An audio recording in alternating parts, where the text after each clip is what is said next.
Hello everyone, welcome to study group Pathshala. मैं उल्लास और आज की जो क्लास है काफी ज्यादा इंपॉर्टेंट होगी। इसमें हम लोग डिस्कस करेंगे SSC CHSL tier 2 descriptive exam की कंप्लीट एनालिसिस को, साथ ही साथ यूएफएम से रिलेटेड जो इश्यूज हैं उनको भी डिस्कस करेंगे।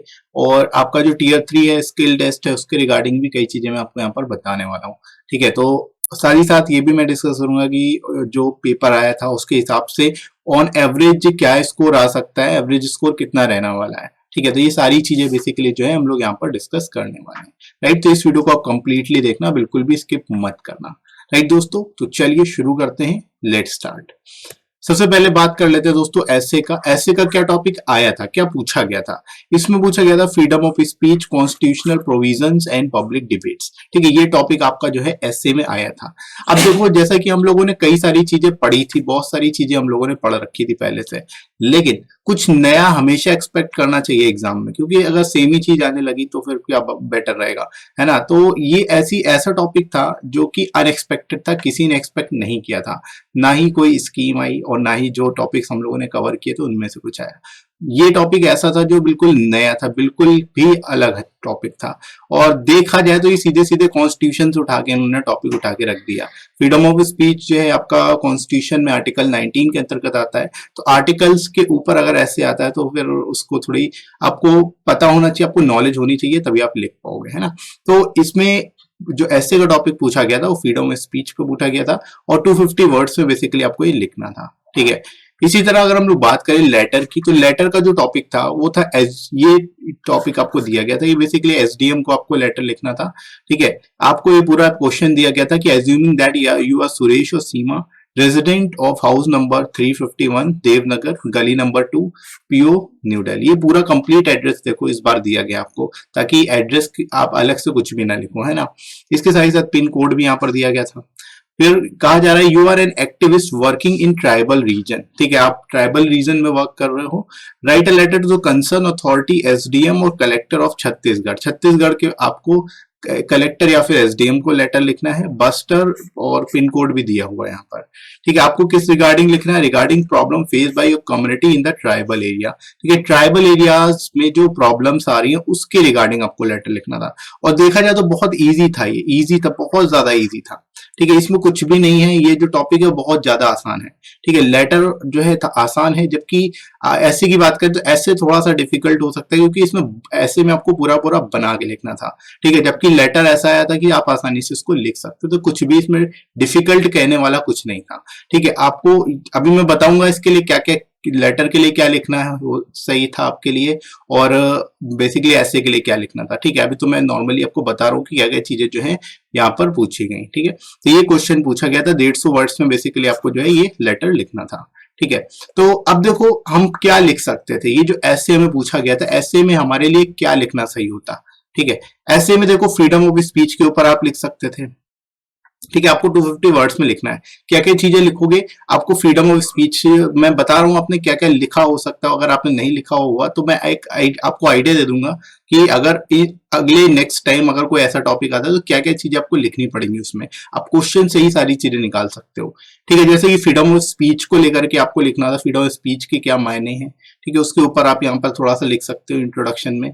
उसके बाद आर्टिकल्स के ऊपर लिख सकते हो। आर्टिकल 19 जो है वो कॉन्स्टिट्यूशन में कौन सा आर्टिकल है फ्रीडम ऑफ स्पीच को लेकर के, उसमें फ्रीडम ऑफ स्पीच को लेकर के क्या बोला गया है। ठीक है, अब कित एक्सटेंट तक इसकी रिक्वायरमेंट है। फ्रीडम ऑफ स्पीच जो है किस एक्सटेंट तक इसकी रिक्वायरमेंट है, कहां पर इसको रिस्ट्रिक्ट किया जा सकता है, ये सारी चीजें आप यहाँ पर लिख सकते थे। और साथ ही साथ जो फॉर्म बिल का इश्यू चल रहा है उसको लेकर के भी आप यहाँ पर थोड़ा बहुत लिख सकते थे अपनी तरफ से। ठीक है, तो ये 4-5 पॉइंट को ही आपको पूरा अपनी तरफ से इलेबोरेट करके अपनी तरफ से जो है उसको लिखना था सिंपली। ठीक है, तो ये ऐसे आपका बन जाता पूरी तरीके से। और मुझे पता है आप लोगों ने इसी तरह से लिखा होगा, इन्हीं सब चीजों को अपने हिसाब से लिखा होगा, तो कोई डरने वाली जरूरत नहीं है, परेशान होने की जरूरत नहीं है। आपने इससे रिलेटेड लिखा हो या फ्रीडम ऑफ स्पीच पे ही पूरा अगर लिखा होगा तो भी कोई गलत नहीं कहलाएगा, है ना।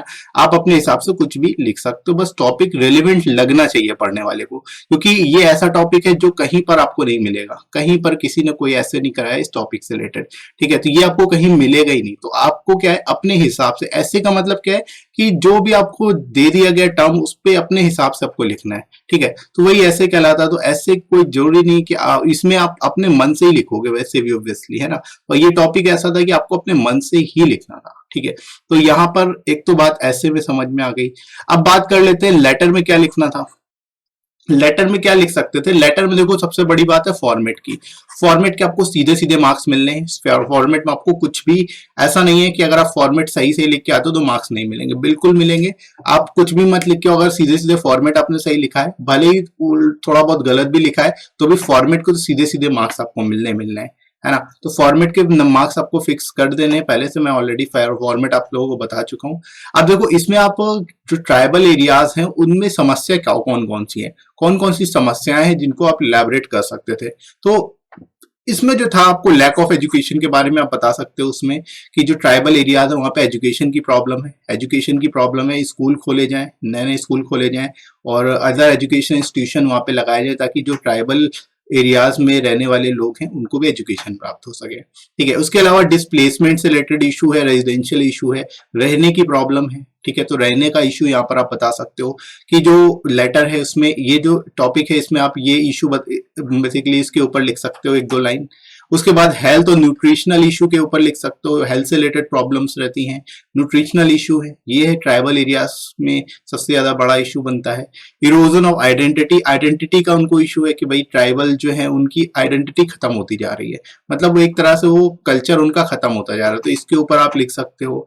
इसके बाद loss of control over natural sources, natural sources पे कंट्रोल नहीं है उनका, तो ये भी आप यहाँ पर इस प्रॉब्लम को भी यहाँ पर डिस्कस कर सकते हो। इसके अलावा जेंडर इशू, जेंडर से रिलेटेड जो इश्यूज है, तो ये 5-6 पॉइंट है, इनके ऊपर ही पूरा लेटर आपको लिखना था, कुछ अलग से नहीं लिखना था। इन्हीं पॉइंट्स को आप 2-3 लाइन में, 4-5 लाइन में एक्सप्लेन कर देते, आराम से 150 वर्ड्स में बन जाएगा आपका फॉर्मेट को मिला के, है ना। तो ये सिंपल सा ऐसे था, बिल्कुल भी डिफिकल्ट नहीं था, आप लोग डरने की जरूरत नहीं है। जैसा भी आप लिख के आए हो मेरे को पता है आप अच्छा ही लिख के आए होगे, बहुत बढ़िया लिख के आओगे, है ना।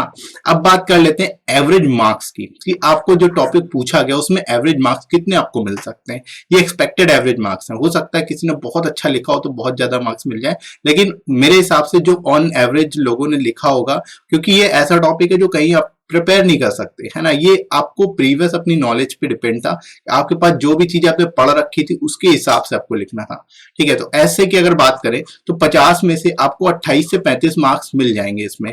ये एवरेज मार्क्स की मैं बात कर रहा हूँ, 28 से 35 के बीच में आराम से मिल जाएंगे, अगर आपने कुछ भी मतलब कुछ भी फैक्ट नहीं दिया, अगर नॉर्मल सिंपली आप सीधे एलैबोरेट करते चले गए बिना किसी फैक्ट के, बिना किसी चीज के, ठीक है, कोई आर्टिकल नहीं लिखा, तब भी आपको इतने मार्क्स, इस रेंज में मार्क्स आसानी से मिल जाएंगे, ठीक है। तो इसमें कोई दिक्कत नहीं आएगी। इसके अलावा लेटर की अगर बात करें तो लेटर में एवरेज मार्क्स जो है आपके 30 से 42 के बीच में आ सकते हैं आराम से, क्योंकि लेटर जो है डिफिकल्ट नहीं था। ऐसे आपका थोड़ा सा डिफिकल्ट था, ऐसे का लेवल थोड़ा सा डिफिकल्ट था, लेकिन जो लेटर है उसका लेवल बिल्कुल डिफिकल्ट नहीं था। हालांकि आपको कुछ चीजें सोच के लिखनी पड़ती, बिल्कुल ये न्यू जरूर था लेकिन डिफिकल्ट नहीं था, ठीक है। तो ये चीज आप यहाँ पर समझ लो, आपका ऑन एवरेज जो है इसके बीच में टोटल मार्क्स आपके बन सकते हैं, ठीक है। तो इसी हिसाब से ओवरऑल एवरेज की बात करें तो ओवरऑल एवरेज जो अगर हम यहाँ पर डिस्कस करें तो वो भी यहाँ पर जो है आराम से आप 60 के आसपास ला सकते हो। 60 ऑन एवरेज जो है 100 में से आराम से आ सकते हैं, कोई बड़ी बात नहीं है। और अगर जो बहुत बढ़िया लिखा होगा, तो बहुत अच्छा लिखा हो तो आप 70 पार भी कर सकते हो, ठीक है। तो ऑन एवरेज जो बिल्कुल मतलब किसी तरह से आपने समझ, मतलब बिल्कुल सिंपल तरीके से अगर लिख दिया, मतलब कुछ डेटा नहीं, कुछ फैक्ट नहीं, कुछ नहीं डाला, बस जो टॉपिक है उसी के ऊपर लिख दिया और सीधे सीधे उठा के, तो भी आपको 60 मार्क्स आराम से मिल जाने चाहिए, ठीक है। तो टेंशन लेने की जरूरत नहीं है, ठीक है। अब कुछ लोग यूएफएम को लेकर के बात कर रहे थे कि यूएफएम में कुछ किसी के डबल एक ही ब्लॉक में कई सारे वर्ड्स लिख दिए, कुछ तरह का इशू आया, उसके लिए क्या करना है। तो यूएफएम के लिए मैं आपको बता देता हूँ, अगर यूएफएम जो इशू है उसमें देखो, पहली चीज तो आपको ये पे ध्यान रखना था, जो रोल नंबर है, सिग्नेचर है, लेफ्ट हैंड था में, ये सब आपको कंप्लीट करना था वहां पे, ठीक है। अगर ये सब नहीं होता, roll number, mobile number, address, ये सब लिखना नहीं, कुछ भी अपनी पर्सनल आइडेंटिटी नहीं लिखनी, ऐसा करने पे 0 मार्क्स दिए जाएंगे, यूएफएम मिल जाएगी कॉपी, ठीक है। तो ये चीज आपने अवॉइड की होगी, मेरे को पता है, मैं ऑलरेडी ये चीज बता चुका हूँ आप लोगों को। इसके अलावा एक्स्ट्रा इन्फॉर्मेशन आपको नहीं लिखनी थी, ठीक है, वो आपने नहीं लिखी होगी, मेरे को पता है, मैंने ऑलरेडी आपको बताया हुआ। तो ये सारी चीजें आप देख लो, अगर आपने इनमें से कोई चीज अगर करी है तो आपकी कॉपी यूएफएम में जा सकती है। ठीक है, पर्सनल आइडेंटिटी नहीं लिखनी, नेम जैसे है, mobile number, roll number, address, ये सब कहीं भी कॉपी में नहीं लिखना है ना। और इस बार आपको एड्रेस दिया हुआ था पूरा, तो आप यहाँ पर अपनी तरफ से कुछ भी नहीं लिख के आओगे, जैसे यहाँ पर एक्स्ट्रा लिख दिया उन्होंने 56 है ना, तो ये सब भी नहीं लिख के आओगे। इसके अलावा फॉर्मेट पे आपको स्टिक करना, जो आपको फॉर्मेट दिया गया था वो आप अगर अच्छे से लिख के आओ तो कोई दिक्कत नहीं है। इसके अलावा अगर नेम, रैंडम पर्सन के नेम अगर आप लिख के आते हो, ठीक है, किसी रैंडम पर्सन का नेम नहीं लिख के आना है। जैसे यहाँ पर अनुज है, तो प्रिय अनुज, अनुज यहाँ पर क्या है, ब्रदर के सेंस में यूज हुआ है, छोटे भाई को अनुज बोला जाता है, तो यहाँ पर उस सेंस में यूज हुआ है, तो अनुज शब्द है। ऐसे शब्दों का थोड़ा सा आप जो है हिंदी वाले स्पेसिफिकली जो है वो थोड़ा सा इस पे अवेयर रहना था, ठीक है, तो वो आप लोगों ने किया होगा, मेरे को पता है। और XYZ वगैरह लिखने की जरूरत ही नहीं थी क्योंकि नाम दिया हुआ था, ठीक है। इसके अलावा क्या है, जो रोल नंबर, साइन, इंप्रेशन जो है वो अगर लिखना भूल गए तो 0 मार्क्स मिलते हैं। तो ये सारी चीजें तो ऑलरेडी है, इससे रिलेटेड कोई प्रॉब्लम नहीं होगी। इसके अलावा एक और इश्यू जो सबसे ज्यादा जो कमेंट आ रहा था मेरे पास, वो यही आ रहा था कि अगर मेरे एक ब्लॉक में कई सारे वर्ड लिख दिए, तो ये इशू यूएफएम का कारण बन सकता है। तब बन सकता है अगर आपने एक ही शब्द लिखा है, एक ही शब्द आपसे गलत हो गया, वही शब्द आपने ऊपर लिख दिया उसके काट के, ठीक है, तब तो कोई दिक्कत नहीं है। लेकिन अगर आपने 2 शब्द एक साथ लिख दिया, जैसे डियर यहाँ पर लिखा और यहाँ पर नमन लिखा है, ठीक है, तो 2 शब्द एक ही में लिख दिया, तो यहाँ पर थोड़ा सा गड़बड़ हो सकता है, तो यूएफएम में जा सकती है आपकी कॉपी, हालांकि कंफर्म नहीं है पूरी तरह से। और यहाँ पर देखो इन्होंने ये जो है फॉर्मेट भी गलत लिखा है, तो यहाँ पर इसीलिए इस कॉपी, ये कॉपी जो यूएफएम में गई, क्योंकि ये लेफ्ट में होना चाहिए, इन्होंने लेफ्ट में की जगह इसमें प्लेस चेंज कर दिया है ना। तो ये चीज थोड़ा सा आप लोग को देखना है। तो हालांकि आपने ये चीज नहीं की होगी, ऑलरेडी मैं बता चुका हूँ आप लोगों को, ठीक है। तो एक ही ब्लॉक में मल्टीपल वर्ड्स नहीं लिखने, अगर एक ही वर्ड गलत हो गया काट के आप लिख रहे हो तो कोई दिक्कत नहीं है, ठीक है। तो ये चीज ध्यान रखेंगे। इसके अलावा रफ वर्क के लिए मैंने आपको पहले ही बताया हुआ था कि आपको कुछ भी रफ वर्क नहीं करना, ना पेंसिल से ना पेन से। जैसे यहाँ पर देखो इन्होंने किया हुआ उसके बाद काटा हुआ, ये सब नहीं करना है। ये इसमें अगर आप जरा सा भी कुछ भी लिख देते हो तो उससे यूएफएम आने के चांसेस ज्यादा होते हैं, ठीक है। तो ये सब आपको नहीं करना था, आपको मैंने ऑलरेडी बताया हुआ था। तो जिन्होंने अगर किया है तो भाई आप मान के चलो, हो सकता है आपके में यूएफएम आ जाए, ठीक है। तो ये चीज पहले से ही अवॉइड करनी थी आपको, और मैंने बताई भी हुई थी आप लोगों को, ठीक है। तो ये सारी चीजें थी यूएफएम से रिलेटेड, और सारी चीजें ऑलरेडी आप लोगों को पता है, तो मेरे को ज्यादा कुछ बताने की जरूरत नहीं है इसमें। इसके अलावा हम लोग बात कर लेते हैं स्किल टेस्ट की, ठीक है। अब आपका टीयर 2 तो हो गया है, टीयर 2 से तो आप टेंशन फ्री हो गए। अब टीयर 3 क्या करना है, टीयर 3 के लिए हम कैसे प्रिपरेशन करेंगे, स्किल टेस्ट के लिए हमें क्या करना है, ठीक है। तो पहली चीज यहाँ पर जो स्किल टेस्ट होगा, टाइपिंग टेस्ट जो होगा, उसको बेसिकली कंप्यूटर्स पे होगा, जो कि कमीशन और अथॉरिटी जो एजेंसी है वो खुद प्रोवाइड करेगी आपको, ठीक है। मतलब आपको एक सिस्टम दिया जाएगा, सिस्टम में ही आपको टाइपिंग करनी होगी, ठीक है। और ये जो है जो कहाँ पे होगा, ये बेसिकली खुद ही एडमिट कार्ड में आपको पता चल जाएगा। और ये क्वालिफाइंग नेचर का होता है, कंपलसरी नहीं है, ठीक है। स्किल टेस्ट जो होता है वो क्वालिफाइंग नेचर का ही होता है, तो ये चीज आप याद रख सकते हो, है ना। बाकी एरर जो है वो 2 डेसिमल प्लेसेस तक यहाँ पर काउंट की जाती है। एरर का कैसे काउंट किया जाता है भी मैं आपको बता देता हूँ। देखो एरर जो होती है वो 2 तरह की होती है, एक तो फुल मिस्टेक, एक हाफ मिस्टेक, ठीक है। एरर कैलकुलेशन क्राइटेरिया 2 तरह से माना जाता है, मैं दोनों ही आपको यहाँ पर बता देता हूँ, फुल मिस्टेक और एक हाफ मिस्टेक, ठीक है।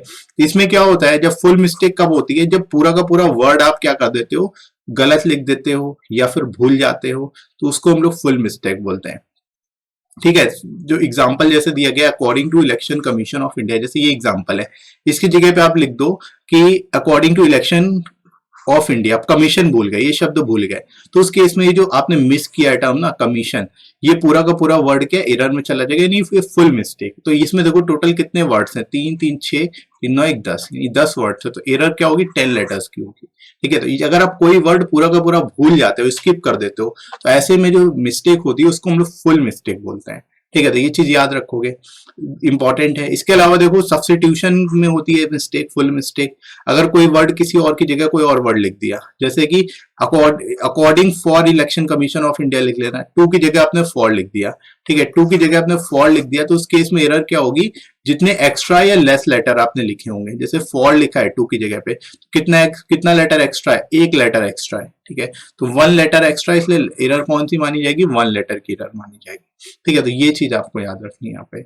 इसी तरह अगर आप कोई वर्ड जो है एडिशन कर देते हो या भूल जाते हो कोई वर्ड लिखना, तो वो पूरी पूरी मिस्टेक के अंतर्गत आता है। जैसे कि according to the election commission of India लिख दिया आपने, अब इसमें द आपने अपनी तरफ से ऐड कर दिया, तो ये पूरा का पूरा फुल मिस्टेक कहलाएगी, यानी 3 वर्ड्स की यहाँ पर कंप्लीट फुल मिस्टेक है। ठीक है, तो ये आपका फुल मिस्टेक का क्राइटेरिया होता है। इसी तरह से हाफ मिस्टेक का भी क्राइटेरिया होता है। ठीक है, हाफ मिस्टेक का क्राइटेरिया क्या होता है ये समझिए। जैसे स्पेसिंग एरर्स, स्पेसिंग से रिलेटेड एरर्स कर देते हो। जैसे जब से आपको लिखना था हाउ हैव यू बीन, ठीक है, इसकी जगह आप लिख लिया हाउ हैव यू बीन, इनके बीच में स्पेस नहीं दिया हाउ हैव के बीच में, तब यहाँ पर एरर कैसे काउंट होगी, इन दोनों का सम, इन दोनों शब्दों का सम कितना है, 7 वर्ड्स है, जस्ट इसका हाफ कर देना है, 7 का हाफ 3.5, यानी 3.5 वर्ड्स की यहाँ पर क्या होगी, मिस्टेक होगी। ठीक है, तो ये आप लोग इस तरह से ध्यान रखोगे। इसके अलावा स्पेलिंग एरर्स अगर करते हो तो उसमें भी हाफ मिस्टेक होती है। ठीक है, जैसे कमीशन लिखा है, कमीशन की जगह में आपने ये इस तरह से इस तरह से इस तरह से या फिर इस तरह से कमीशन लिख दिया। ठीक है, तो अब ये टोटल वर्ड्स कितने थे, कमीशन में 10 वर्ड्स हैं, तो 10 वर्ड्स में स्पेलिंग मिस्टेक है, तो स्पेलिंग मिस्टेक हाफ मिस्टेक कहलाएगी, यानी 10 का हाफ कितना, 5 लेटर्स की यहाँ पर मिस्टेक होगी। ठीक है, इस तरह से होता है। इसके अलावा रॉन्ग कैपिटलाइजेशन अगर आप कर देते हो तो भी आपको हाफ मिस्टेक यहाँ पर लगेगी। ठीक है, जैसे कैपिटल लेटर की जगह स्मॉल लेटर में लिख दिया या स्मॉल लेटर की जगह कैपिटल लेटर में। ठीक है, आपको ए लिखना था कैपिटल में, आपने स्मॉल में लिख दिया, तो ये कैपिटलाइजेशन से रिलेटेड एरर है। ठीक है, तो इसका मिस्टेक कितनी होगी, एक लेटर ही आपने बेसिकली जो है गलत लिखा है, तो एक का हाफ कितना हो जाएगा, हाफ हो जाएगा, यानी 0.5 मार्क्स जो है 0.5 मार्क की यहाँ पर एरर हो जाएगा, 0.5 लेटर की बेसिकली एरर हो जाएगी। ठीक है, इसी तरह आपने लिखना था आपको एंड, आपने एंड लिख दिया, कैपिटल में ए लिख दिया, तो 3 टोटल लेटर है, तो 3 का आधा कितना हो जाएगा, 1.5 की यहाँ पर एरर हो जाएगी। ठीक है, इस तरह से बेसिकली जो है आपकी एरर काउंट होती है। ठीक है, तो ये चीज भी आप लोग याद रखो। आप कैलकुलेशन कैसे करते हैं, total number of percentage of error कैसे निकालेंगे। परसेंटेज ऑफ एरर निकालने के लिए आपको ऐसा होगा कि टोटल एरर आपकी काउंट की जाएगी, total number of depression count के होंगे, डिवाइड कर दिया जाएगा, इंटू 100 कर दिया जाएगा। ठीक है, फॉर एग्जांपल अगर नंबर ऑफ डिप्रेशन 2000 है, आपने 42 एरर करी, तो 42 बटे 2000 इंटू 100, यानी 2.1% की एरर है। ठीक है, इसी तरह टोटल एरर 105 अगर आपने की, टोटल डिप्रेशन कितने थे, 1750 थे, और इंटू 100 करके हम निकाल लेंगे तो 6% क्या है, एरर परसेंटेज आएगा। इसी तरह से एरर परसेंटेज होगा जो कि जिसपे आपका बेसिकली क्राइटेरिया डिपेंड करेगा, SC ST और जनरल सभी कैंडिडेट के लिए एक सर्टेन क्राइटेरिया होता है, उसके बेसिस पे। ठीक है, इस तरह से आप मिस्टेक्स वगैरह का भी ध्यान रखोगे। ठीक है, इस तरह से मिस्टेक्स का भी काउंट किया जाता है। ठीक है, तो ये सारी चीजें आपको ध्यान रखनी है टाइपिंग से रिलेटेड, और टाइपिंग की आपको तैयारी अभी से शुरू कर देनी है। ठीक है, टाइपिंग के लिए आपको टाइम नहीं वेस्ट करना कि जब रिजल्ट आएगा तब शुरू करेंगे, ऐसा नहीं है। आप टाइपिंग की तैयारी अभी से कर दो, पेपर आपका हो चुका है Tier 2 का, अब कोई आपको इश्यू नहीं है। ठीक है, इसके साथ साथ आप टाइपिंग के लिए उस बुक को ले सकते हो जिसमें डिटेल में सारी चीजें डिस्कस की गई हैं, क्या आपको करना है क्या नहीं करना, सारी चीजें यहाँ पर डिस्कस की गई है। ठीक है, इनमें से एक एक यहाँ पर सिंपली क्या कर सकते हो, इन बुक्स में आप इनका प्रिंट आउट निकाल के प्रैक्टिस कर सकते हो। ठीक है, एक एक पेज का लेके प्रिंट आउट आप यहाँ पर आसानी से प्रैक्टिस कर सकते हो। 50+ आपको टाइपिंग के सेट्स यहाँ पे मिल जाते हैं, इनको एक बार आप तैयार कर लो अच्छे से आपको वर्ड लिमिट पता होगी कितने वर्ड में काउंट करना है, और टाइम लिमिट आप सेट करके प्रैक्टिस कर सकते हो। ठीक है, एक्चुअल एग्जाम बेस्ड सारे सेट हैं, एग्जाम सेट्स जो है वो पूछे गए हैं वो भी है इसमें, और लोएस्ट कॉस्ट में आपको बुक मिल जाएगी, 30% एडिशनल आपको डिस्काउंट भी मिल जाएगा। तो लिंक दोस्तों डिस्क्रिप्शन में दिया, वहां से जाके आप इसको भी ले सकते हो। राइट दोस्तों, तो आई होप आज की वीडियो में आप सभी के जो डाउट थे यूएफएम को लेकर के और जो आपका Tier 2 है उसको लेकर के सारी चीजें आपको क्लियर हो गई होंगी। इसी तरह से आप तैयार करिए बाकी के टॉपिक्स को, आगे भी मैं आपकी प्रिपरेशन में हेल्प करता रहूंगा। और साथ ही साथ मैंने आप लोगों को एक पोल दिया था जिसमें बेसिकली मैंने पूछा था आपसे कि अगली सीरीज कौन से टॉपिक पे होनी चाहिए। तो अगली सीरीज के लिए ज्यादातर जो अब वोट्स आए हैं वो बेसिकली जो है वो IB के लिए है, IB Tier 2 के लिए। तो मैं भी वो सीरीज स्टार्ट करने वाला हूँ बहुत जल्द, और उसकी सीरीज भी स्टार्ट हो जाएगी। ठीक है, तो आप उसको देखिए, अच्छे से तैयार करिएगा, सारी चीजें मैं आपको करा दूंगा। और आई होप आज का वीडियो आप सभी के लिए ज्यादा हेल्पफुल रहा होगा। वीडियो अच्छा लगा हो तो लाइक कर दीजिएगा, इस वीडियो को शेयर करिएगा अपने सभी दोस्तों में, और सब्सक्राइब कर लीजिए चैनल को अगर आप में से कोई नया है तो। राइट, और साथ ही साथ टेलीग्राम भी ज्वाइन कर सकते हो, यहाँ पर आपको सारी इंपॉर्टेंट पीडीएफ मिल जाएंगी, क्लासेस की नोटिफिकेशन भी मिल जाएगी। राइट दोस्तों, तो अभी के लिए इतना ही, नेक्स्ट मिलते हैं अगली क्लास में। Thanks for watching.